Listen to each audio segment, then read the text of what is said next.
أعوذ بالله من الشيطان الرجيم. بسم الله الرحمن الرحيم.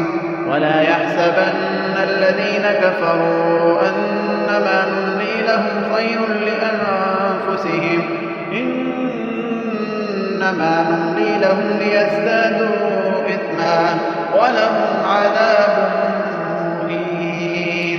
ما كان الله ليذر المؤمنين على ما أنتم عليه حتى يميز الخبيث من الطيب وما كان الله ليطلعكم على الغيب ولكن الله يجتبي من رسله من يشاء فآمنوا بالله ورسله وإن تؤمنوا وتتقوا فلكم أجر عظيم.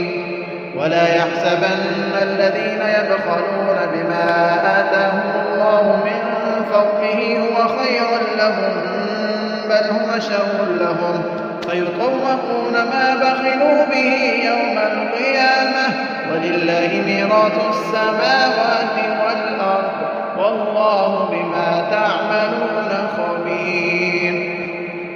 لقد سمع الله قول الذين قالوا إن الله فقير ونحن أغنياء سنكتب ما قالوا وقتلهم الأنبياء بغير حق ونقول ذوقوا عذاب الحريق ذلك بما قدمت أيديكم وأن الله ليس بظلام للعبيد.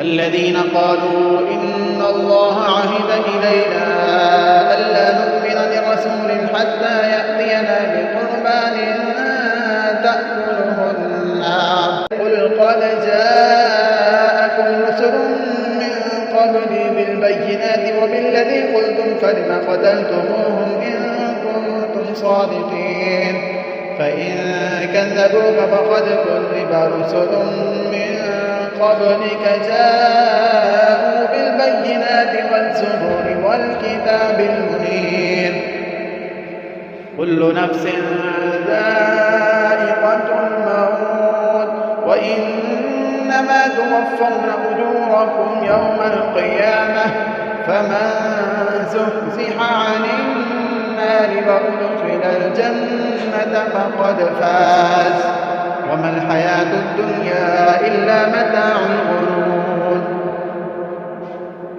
لتبلغن في أموالكم وأنفسكم ولتسمعن من الذين أوتوا الكتاب من قبلكم ومن الذين أشركوا أذى كثيرا وإن تصبروا وتتقوا فإن ذلك من عزم الأمور.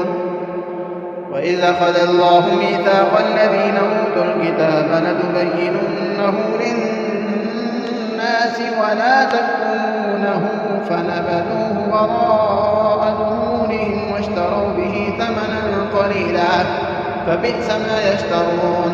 لا تحسبن الذين يفرحون بما أتوا ويحبون أن يحمدوا بما لم يفعلوا فلا تحسبنهم بمفازة من العذاب ولهم عذاب أليم.